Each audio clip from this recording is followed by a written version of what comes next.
はい、皆さん、こんにちは。ケンです。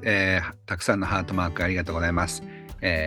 なんかこうやって、ハートマークを受け取ると嬉しいもんですね。今日は、精一杯のおしゃれをして、やってきました。で、それで、たまたまなんですけど、このクッションと僕のなんかこれが微妙に合ってるなっていうふうに思いますが、これはバーチャル、ではありませんよ。本物の、背景です。今日はですね、リンさんと1時間直感についてお話しできることを、とても嬉しく思っています。皆さんからも百数十件、質問いただいているので、それにもですね、お答えしていきたいというふうに思います。今日は朝から YouTube の収録をずっとやってたんですが、面白いことに直感をテーマにですね、YouTube の番組も収録しました。なので今日は一日直感について話している感じがしますが、僕の直感の先生をですね、皆さんにご紹介したいと思います。では皆さん、ハートマークとともに、いいね。いっぱいハートマークとともに、リン・ロビンソンさんをお迎えしたいと思います。レイン、please come up on the stage. Hi, hi, hi. Nice to see you. Hello. I was noticing that you match your pillow. That's very color coordinated. やってきましたよ。皆さんお待たせしました。気づいてました。ケンさんがカラーコーディネート今日してらっしゃるんだなって見てたんですよ。さすが。リンさんは直感の専門家でもあるんですけど、すごくファッショナブルで、そういうインテリアデザインとかね、そういったこともすごく、造形が深い方ですね。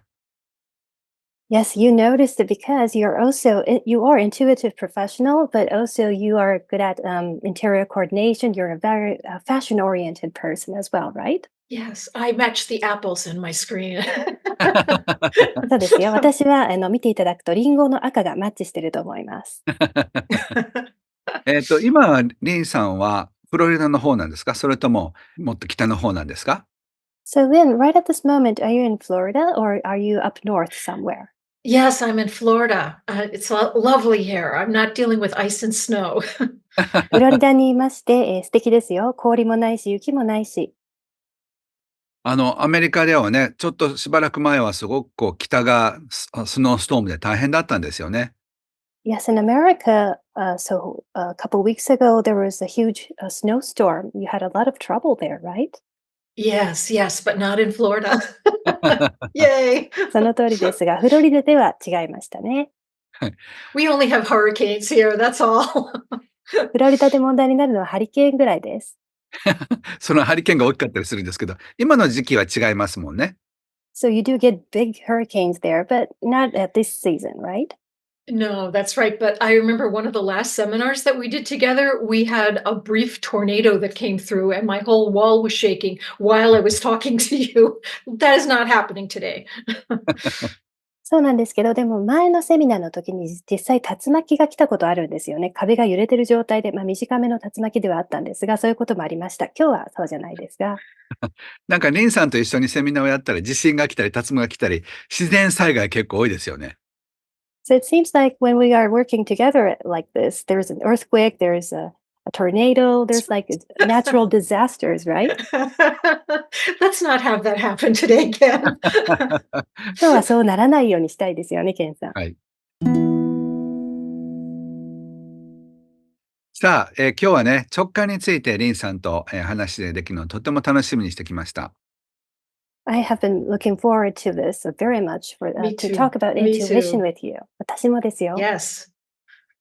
Yeah. まず、直感っていうのは何なのかっていうベーシックな質問からしたいんですけど、リンさんにとって直感っていうのはどういうものなんでしょうか？ So let's start with the basics. So what is an intuition to you? Well, to me, it's quick and ready insight. That's the easiest definition, but I'll definitely give you more. まず本当に短めにお答えするなら、素早く洞察を得るということだと思いますね。もっともちろん長めに説明しますね。I think of it as sort of a divine intuition. It's something that's hardwired into all of us that helps guide our lives, that helps us move towards our mission and purpose and make good decisions. 私たち自身が生まれ持った神聖な直感というものを私はこの直感というふうに言っています。人生の中で自分の道を選んで正しい判断をして進んでいけるように導いてくれるような、自分の使命を分からせてくれるような、そういうものだと思っているんです。And we all get it in different ways. There's no one way that's the right way. これは受け取り方は人それぞれなんですね。この方法じゃなきゃいけないという方法が一つしかないということではないです。So you might get an inner voice, you might have an aha moment, you might get a kind of an energy that says, "Oh, yes, that's the right decision." Sometimes it's those synchronicities and coincidences that keep showing up that are giving you direction, or you may just get drawn to a conversation or a seminar like this that gives you an answer. 人によって内なる声として聞こえてきたり、あという気づきの感覚でやってきたりですとか、エネルギー的にしっくりくるという感覚で来る方もいれば、偶然が重なってそれに導かれるという方もいますし、ふと聞こえてきた会話ですとか、例えばこういうセミナーに参加するという形で導かれるという、そういう形がありますね。直感っていうのはどんな人にも来るんでしょうか？それとも特別な人にだけやってくるもんなんでしょうか？So does everybody get intuition or is it only for special people?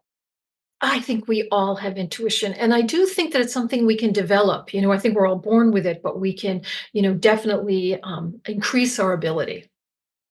もちろん誰でも持っているものだと思いますが、それを鍛えることもできると思うんですね。自分の能力を伸ばしていけるものだとも思っています。僕もリンさんからいろいろ学んでるんですけど、例えばカフェに行った時に知り合いがいないかなってぐるぐる見回したりだとか、そういう周りのシンクロニシティに意識を払うようになりましたね。So I've also been learning this from you, Lynn. And when I go to cafes now, I'm very aware of the synchronicities that's happening around me. For example, I would look around and see if there's somebody I know. Yeah, isn't it fascinating because it's there I just feel like when we're following and looking for those synchronicities, almost like we increase them, and it's sort of like the universe is on our side and it's telling us we're going in the right direction.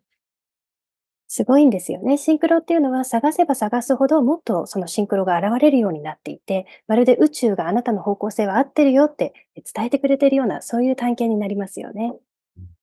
でも直感っていうのは、なんか自分のやりたいことがはっきりしないと、今一つ働かない感じがするんですが、やっぱり意識的に生きないと直感っていうのはやってこないもんなんでしょうか？So it seems like intuition only works when what you want is clear, but does it work in other ways when it's not clear?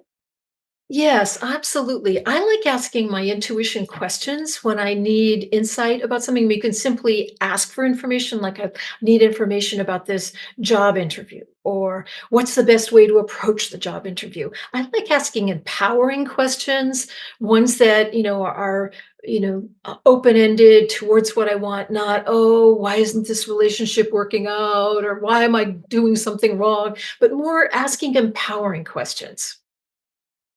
本当にもちろんそうなんですが、私が例えば直感で何かを得たいと思うときは、洞察をもたらしてくれるような問いかけを直感を通してするんですね。でそれは答えが返ってくるような聞き方をするのであって、例えば、なぜこれがうまくいかないのかのような聞き方はしません。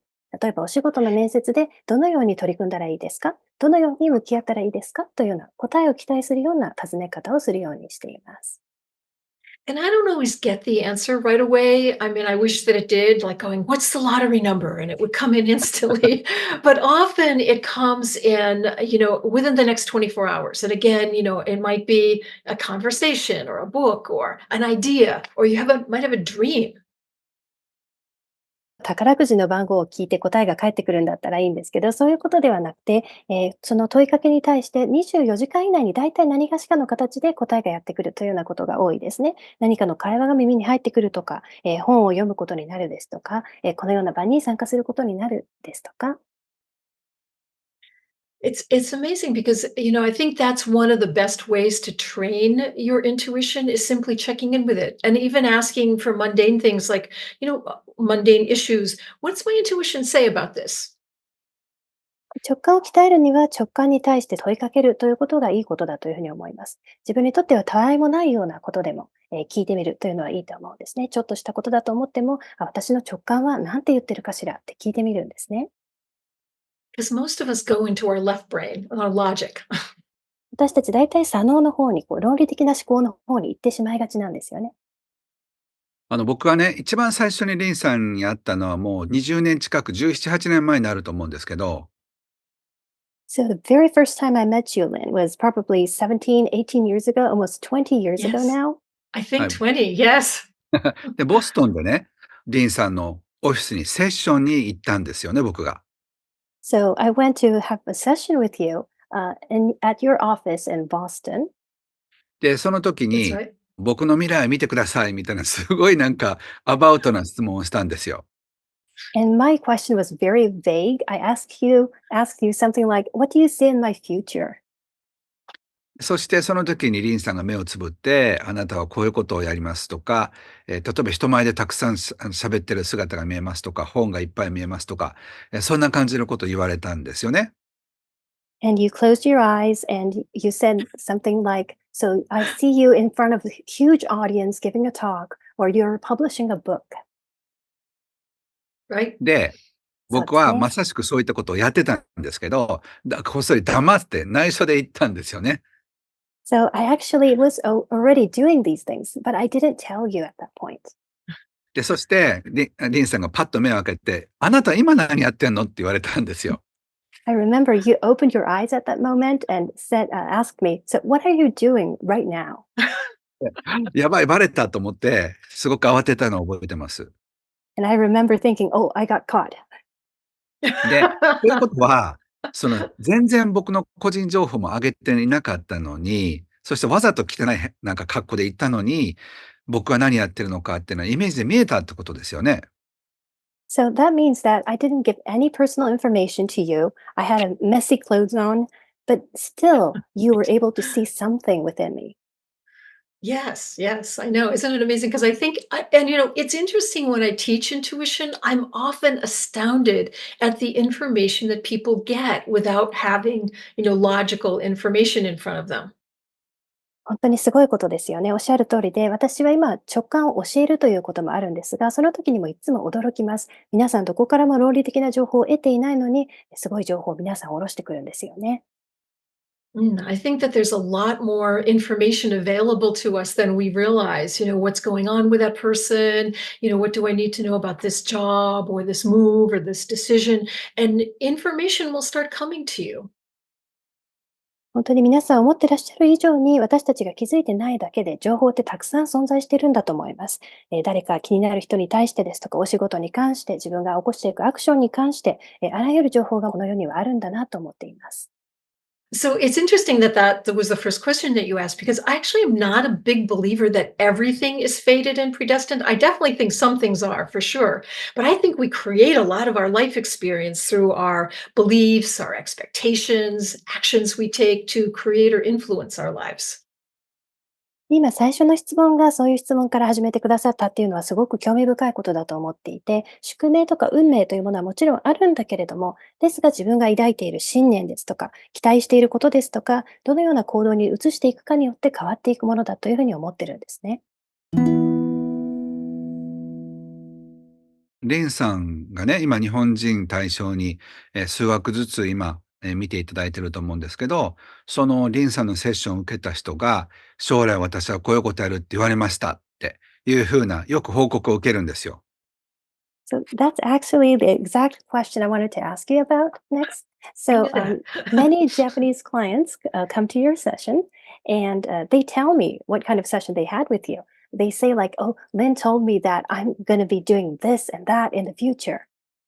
そして、結婚することになるって言われた人が結婚したり、本書くことになるよって言われた人が本書いてベストセラーになったりっていうのが、この10年ぐらいいっぱい起きてるんですよね。And actually, in the past 10 years, I have heard from people who were told by you that they'll be getting married. They actually got married. You told them that they'll be writing a book. They became best-selling authors. それはリンさんが言ったからなんとなく暗示にかかってそうなったのか、リンさんがそういう運命だっていうのを見て、で、そしてそういう風な、運命を生きることになったのか、どっちなんでしょうね。So, which actually took place? So, is it because you told them that they went into some kind of a meditative state that made them take that action, or did they actually choose to live their lives in that way? Such a good question. And it's kind of complex answer. But a lot of times when I'm doing a reading for someone, I really see where their blocks are, like where they're all knotted up in their thinking. So we have a conversation about what they want and what might be standing in their way and how can we see through that to be able to achieve their dream. まずセッションで何をお話しするかというと、その方のブロックが何なのか、つまりその方の思考の絡まっている部分が何なのかっていうのを一緒に見ていくんですね。そこでその人が何を欲していて、何がそれを阻んでいるのかというのが分かってくると、じゃあそこをどうやって乗り越えて、本当に欲しいものにたどり着くのかという、そういうお話につながっていくわけなんですね。So when I close my eyes to do a reading, I'm really seeing, the potential that you have of what it is, for your hopes and dreams. And then I ask, what's standing in this person's way? And we have a conversation about it. So, and I'm sending healing energy. I don't always tell people that, but I'm helping to them to dispel their blocks and their fears. で、私はセッション中、その方の可能性を見てますから、その方の願いや夢を聞きながら、自分でこう問いかけてるんですね。あ、じゃあどうしたらその人は自分の望んでいるそういう状態に、このブロックを越えていけるんだろうか。で、同時にこれも、伝えていないことなんですが、癒しのエネルギーもその人に送っているということが多いですね。その人がブロックを越えて進んでいけますようにと願っています。It's interesting, Ken, because I think that most people really know what they want and, what their life purpose is or what they about. And yet they talk themselves out of it. Oh, I'm not good enough. I don't have the confidence. I want to be like Ken, but I could never do it. And so I pay attention to my intuition. It's like, where are they limiting themselves? 本当の望みが分かれば、そこから進んでいけそうなものですが、実際皆さん望みを分かってるのに、でも自分はそれを叶えられないって自分に言い聞かせちゃってるんです。例えば、本田健さんのようになりたい。でも私はなれない。それに足らないというふうに思ってしまって、自分で制限をかけてしまってるんですね。And I love doing these readings, especially now, because I think the world is having a very difficult time. And it requires all of us to step forward and do the thing we're meant to do, whether that's being a teacher, whether that's being an engineer, whether that's being a seminar leader or a healer. We need to step up into our power. 特に今の世界のこの時代の中で、世界が困難な状態にある中で、誰もが自分がやりたいことをやろうと立ち上がっていくってすごく大事なことだと思っていて、先生になりたい人は先生に、エンジニアになりたい人はエンジニアに、セミナーリーダーやヒーラーや皆さんそれぞれやりたいことに向かっていっていただきたいって本当に思っています。Because it's not the time to hold back anymore. I think the world needs you and what you do. And so I love doing these readings to kind of help unblock people, to give them hopefully give them path to that power. 自分を抑える時代は終わりだというふうに思ってるんですね。私ができるならば皆さんのそのブロックを超えていく、そういうきっかけにならせていただいて、自分が進むべき道を皆さんが進んでいけるようにお手伝いしたいというふうに思っています。いや、本当にね、リンさんに感謝したいのは、だから僕はちょうど17年、8年前に世界的に英語で本を書いたりとか活躍したいっていう話をした覚えがあるんですよ。So I'm very grateful to you, Lynn, because 17, 18 years ago, so back then, I remember telling you that I want to be able to work in the English environment and write a book and to be a global. で、そのMhm.時にね、リンさんが絶対できますっていうか、それがあなたの道ですってことをはっきり明確に言ってくれたんですよね。And I remember you telling me that's definitely possible for you to achieve, and this is your path. で、その時にね、僕 Yes. の中で、モーゼの海が割れて道が開けるみたいな感じで、さーっと海が開いた感じがしたんですよね。And I remember it was like when the ocean parted in front of the Moses. It's like I could see my life open up. Ah, that's really wonderful. And you're so easy to give a reading to because you have a strong vision about something. Sometimes when people don't have a strong vision, a lot of the session is kind of like, let's figure out what it is that's your vision and figure out your steps towards it. But I think when there's a passion in your heart for something, there's a way to achieve it. It's there for a reason. 本当に素晴らしいと思うんですね。で、例えばケンさんの場合はビジョンがはっきりした方だったので、当時リーディングしやすい相手というふうに言えたと思います。人によっては自分のビジョンがわからない状態でセッションにいらして、一緒にじゃあビジョンを探っていきましょう。じゃあビジョンが分かったので、その次のステップはっていう、そういうお話になる場合もあるんですね。そのような本当に強いパッションを持っていらっしゃる方というのは、おのずと道は開けるというふうに思います。なるほどね。そうそう、そういえばね、レインさんのセッションは本当に素晴らしいっていっぱい感謝のメールとか来るんですけど、一人だけちょっと文句言ってた人がいたんですよ。So actually, we receive a lot of emails telling us how wonderful and amazing your sessions were. But I have seen one email that had a complaint, で、その人は、レインさんは私の人生のビジョンを教えてくれなかったっていうふうに言ったんですよね。and that person said in the email, "Actually, Lynn didn't tell me any of my life's vision." レインさんはこういう可能性があるってことを教えてくれるけど、あなたはこうなりますっていう占い師ではないってことですよね。So we want to make it clear. So Lynn, you will show people, tell people the possibilities that they might have in their lives, but you're not a fortune Yes. teller. Yeah, that's a differentiation because again, I don't think that everything is fated and predestined. So we have a role in it, each of us as individuals, that we have to envision our dream, take action on our dream, believe in our dream. So if somebody's going, I don't have a dream, I'm really depressed, we have to work on that. We have to work on those beginning stages. うん、本なるほど。当にどなたでも、宿命とか運命とかっていうのはあって、そして自分の夢というものがそこに向かっていくためにもあって、自分の夢というのはやはり自分で思い描けるものだと思うので、まず夢がないんですとか、どうも気持ちが落ち込んで夢描けませんという方は、そこから取り組んでいかなきゃというふうに思いますね。なるほどね。今、日本人向けにリンさんの個人セッションを数枠だけ、ご紹介してるんですけど、今の時点でもう数ヶ月待ちで、確か5月から、いくつか、まだ空きがあるっていうか、5月をそろそろ受付開始するっていうふうに聞いてるんですけど、So we've heard that your private sessions are almost all filled up and you have a couple months waiting list, but we do have a little bit of opening in May coming up, right?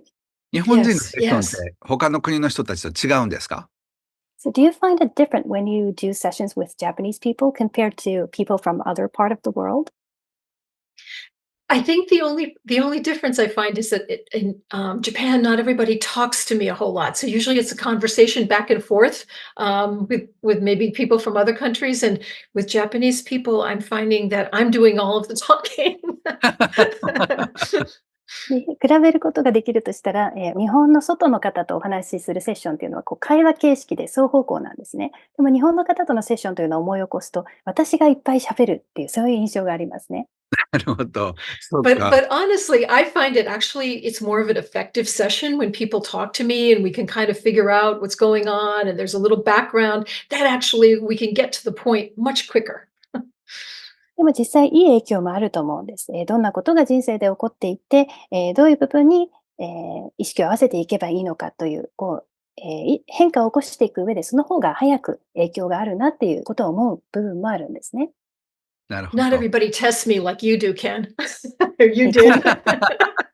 ケンさんみたいに誰でも私のセッションで私を試してくる人たちばかりじゃないということです。Not everybody shows up in my office looking like they're homeless. まるでホームレスさんみたいな格好で私のオフィスに現れる方ってそんなに多くいないんですよ。OK、またじゃあ直感の話をしましょう。直感っていうのはすごく面白いテーマなんですけど、一般の方にも直感を上手に使う方法、いくつかよかったら、教えてください。So let's get back to talking about intuition. So intuition is Mhm. an interesting theme to talk about. So what are some key points you can share with people in order for people to, so the general public to be able to use intuition? What would be the key ways that you would want to share? Mm.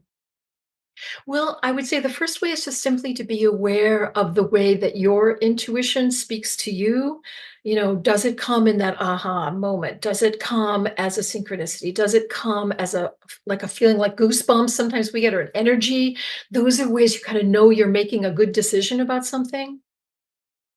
でまずですね、ご自分の場合の直感の働き方というところを探っていくといいと思うんですね。人によっては、あっという気づきの瞬間として来ることもあるし、鳥肌が立つような感覚になることもありますし、エネルギー的に感じるという時もあるし、シンクロが起こっているということで分かる時もあるし、自分が決断をしていくときにどういう感覚でその直感と思うようなことがやってきているかなんですね。On a very simple way to describe it is if something is you're feeling excited, enthusiastic, simply curious about something, that's your intuition saying go in that direction. 本当にシンプルな言い方をするならば、何か自分がワクワクすることだったり、こちらの方向に向かおうと思うような、動機づけの気持ちが湧いてくるですとか、そういう気持ちになるときは、あなたの直感が働いているときと言えるんですね。And if something feels consistently draining, boring, you're not interested in it, that's usually your intuition saying move away from that or don't go there in the first place. もしくは、継続して自分が何か枯渇してしまっているような気持ちになるとか、心配が絶えないとか、そういう方向性があるというときは、直感がですね、あなたにそちらは行かない方がいいよって言ってきている可能性があるんですね。なるほど。So, で、mm, 前半をね、一般向けの人たち向けに、で、あともう少しで終わるんですけど、このタイトルが、直感を使ってハッピーマネーを呼び込む方っていうことをすっかり忘れていました。So the first 30 minutes is ending soon. I had forgotten the theme of this seminar, this talk. So it's the secret for attracting happy money using intuition. right? なので、最後、Mm. 一般向けの方に、ハッピーマネーをどうやって直感を使って引き寄せられるのか、最後に一言お願いします。So please, Lynn, share us for the general viewers who are listening right now, who are watching right now. So, what is the secret of attracting happy money using intuition? If you could share briefly. You know, I had a very profound experience when I was in my 20s that to me illustrates this. And the short version of the story was that I was virtually homeless. I had a job that I was in the company went bankrupt. I was living on a couch in a friend's house. My car had fallen apart. And it was really one of the first times I got one of those inner voice messages from my intuition. 短めに説明しますと、私が20代の頃のお話なんですが、深い経験がありました。その当時、もうホームレスに近い状態に実はなってしまって、仕事先が倒産してしまった結果、お友達の家の、ソファーで寝なきゃいけないような生活になって、車も壊れてしまって、その時初めて自分の内なる声が聞こえてくるような経験をしたんですね。And it's funny, every time I tell this story, I feel emotional because it was such a really big hit of energy. で、そのお話をすると今もそうですが、いつも感情が湧き上がってきます。当時、本当に大きなエネルギーが自分に当たってきたような、すごく大きな体験があったからなんですね。So what happened was, I don't know, it was probably about 2 o'clock in the morning, and I was crying, and I was so scared because was down to my last few dollars, and I heard this inner voice that simply said, "Lynn, there is abundance all around you. Ask for what you need." だいたい午前2時ぐらいのことでした。私は本当に途方に暮れて泣いてて、怖い気持ちでいっぱいで、あとの残金数ドルしかないというような状況だった時に、内なる声が聞こえてきたんですね。リン、あなたの周りに豊かさがいっぱいあることに気づいてごらん。自分が何が欲しいっていうのを言ってごらん。And interesting, when I get a hit of intuition that's really true, I get teary. So every time I tell the story, I get teary. で興味深いことに本当の直感がこうしてやってきた時って、今でも感情が湧き上がる、涙が出てくるような感じになります。今もそうです。But what that voice and what it said meant to me is really truly that we live in an abundant universe. And I realized that I had been so focused on what I didn't have, my fears, my car was going to fall apart, I'd never get my own apartment again, et cetera, that I wasn't really tuning into the abundance all around me. でも実際その声が伝えてくれたことって本当のことだと思いました。私たちが実際は豊かな宇宙に住んでいるということを言ってたんですよね。で当時私は足りないということに対して、何かがないということに対して気持ちを向けてしまっていました。車が壊れているとかですね。ですが実際目を向ければ、豊かさは私の周りにいっぱいあるということに気づけたんですね。